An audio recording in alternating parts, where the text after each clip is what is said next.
thanks to Manali and Monica and Yael, who's not in the room now, but it's really exciting to be here in the sense that I feel like I wished I was just a student and just learning and taking notes and not having to share, because I feel pretty much everything has been said, right, in certain ways.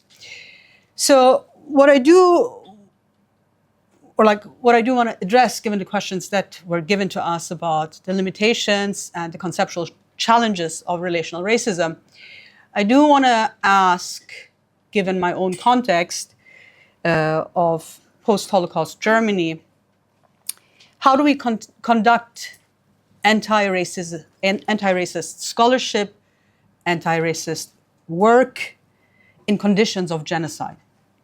So when I say conditions of genocide, I'm actually thinking of the starting point, the historical starting point of this research.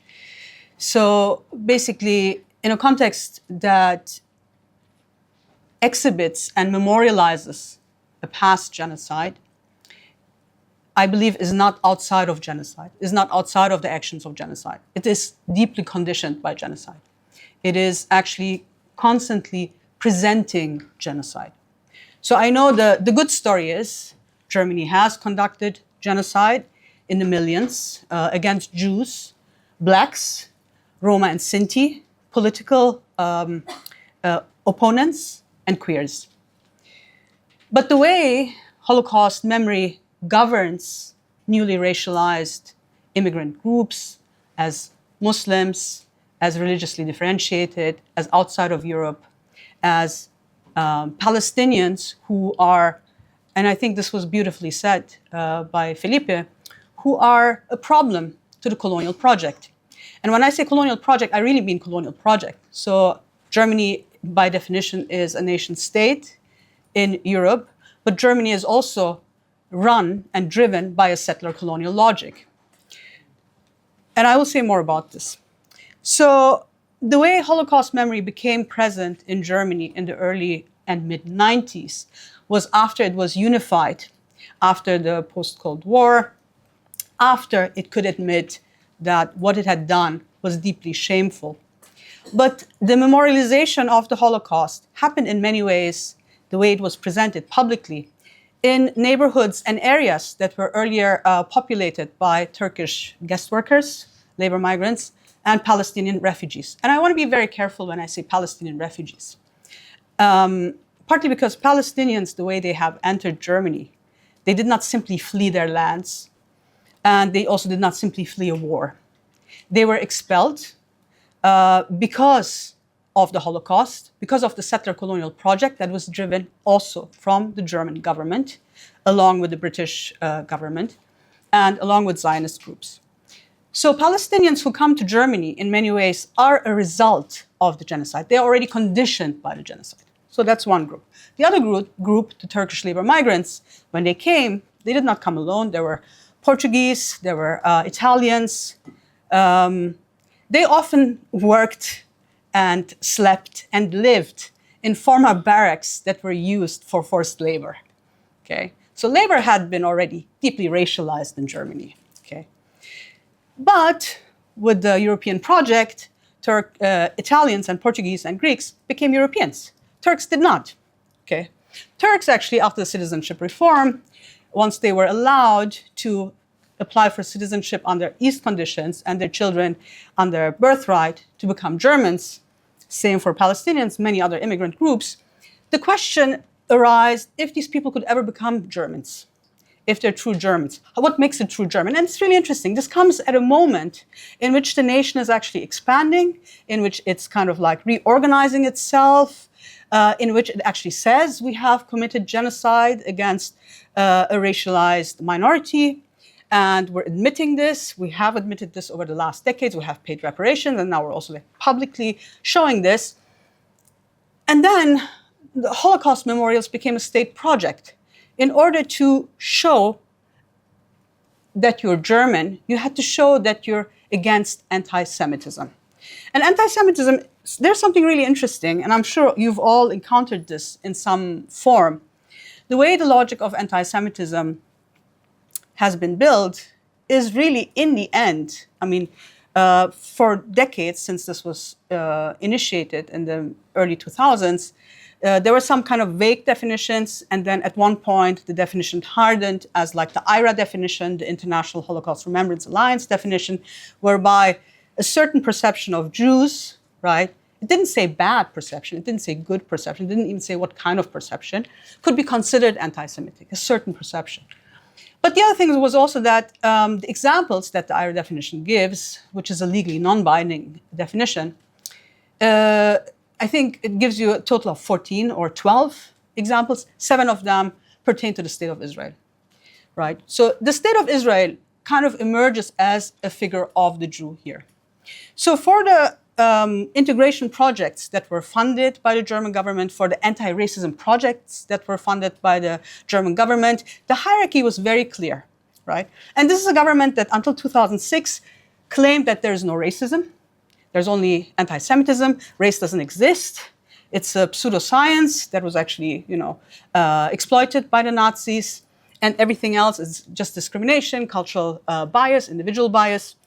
But then eventually this work picked up as anti-Semitism work that clearly hierarchized how you had to relate to certain groups in what ways and what you could say about other groups, right? And there were moments of confusion. So one confusion was like the circumcision debate in Germany in 2012, where the debate was like another example, another case of like Muslim barbarism because they were circumcising, their male-born boys. But then it also became a Jewish debate that actually, the Jewish community also practiced circumcision. Circumcision was about to be banned, and then it was rolled back again because it was considered all of a sudden anti-Semitic to do that, right? So these bodies kind of overlapped. The Muslim and the Jewish body overlapped.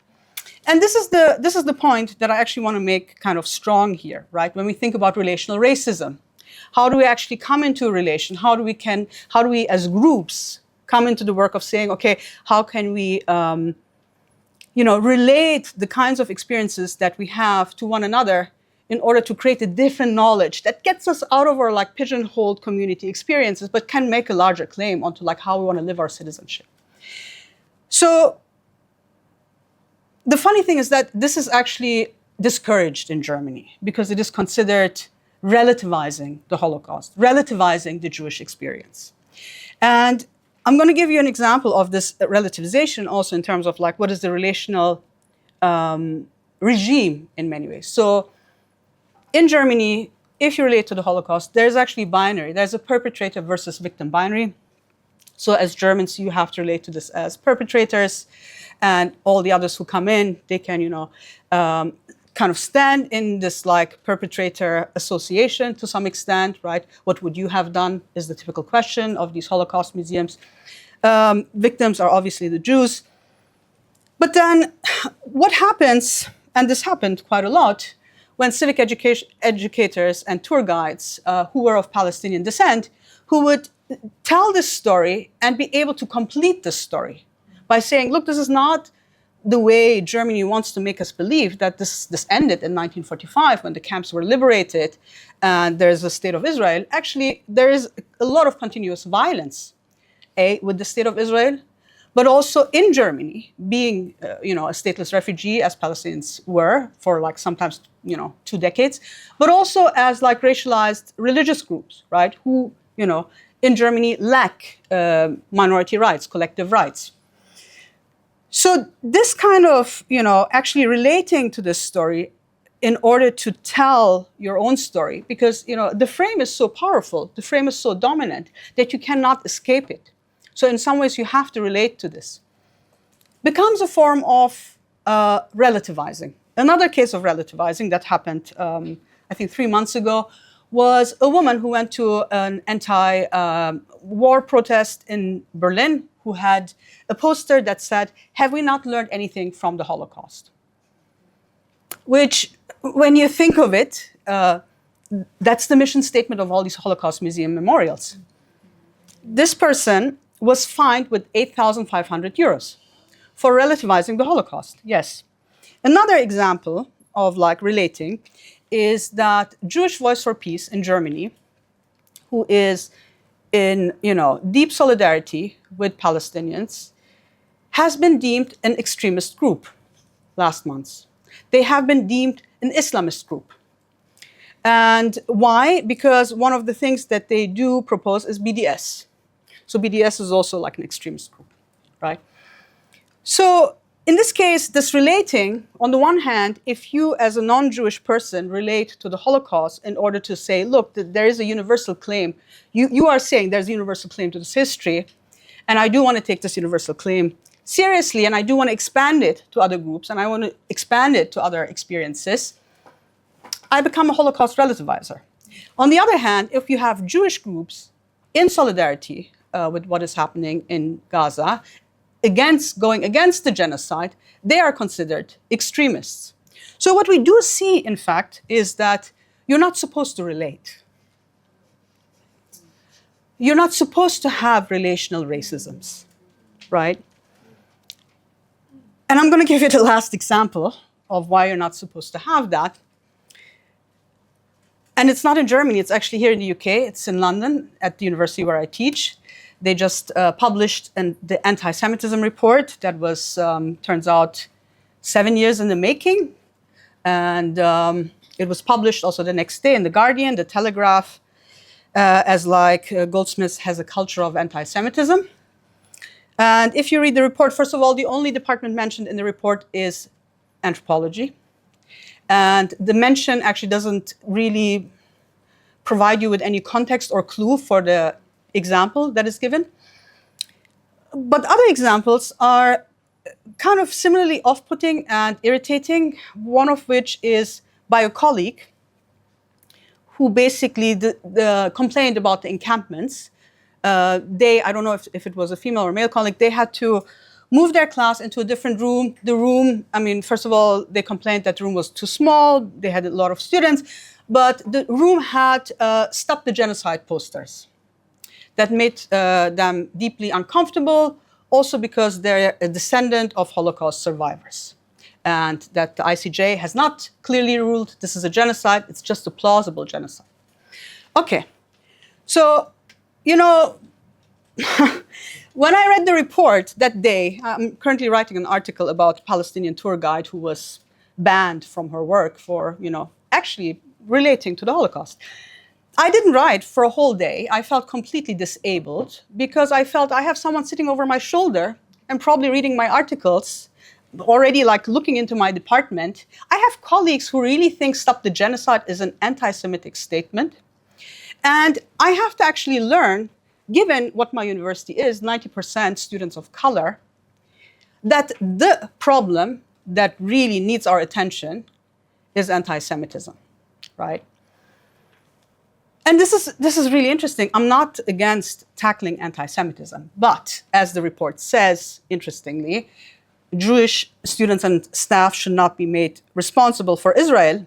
But then all the examples given is if you criticize Israel, if you say stop the genocide, which is actually not just addressing Israel, but a wider international community, you make them uncomfortable because you kind of implicate that they're connected to Israel.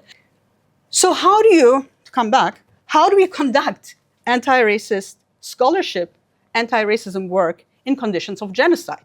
And by that, I mean the current genocide now in Gaza, right? And with that, how is this related? How is this question related to how we are positioned, each one of us, in our departments, but also in our identities, although I never make identity claims in my work, although I feel sometimes I'm pushed to do that, to actually come out of this minoritized position, right? To actually say, okay, if we want to do this relational work together, if we want to interrogate this, in which conditions we live in this nation state, can we simply just, center one group that, in fact, what we do is denying the other forms of, colonially enshrined racisms and genocides that we're witnessing, right? Are we willing to kind of just submit to this logic that we're given to, and with a threat, obviously, because there's a 12 action plan coming now for the next 2 years. We don't fully know what that means, but it might be that some of us will be disciplined, right? So in that sense, I do want to leave you and say, in many ways, this conference makes me hopeful, but I also do want us to think about the nation state more seriously in the way it actually mobilizes certain forms of racism in order to silence other forms. Thank you.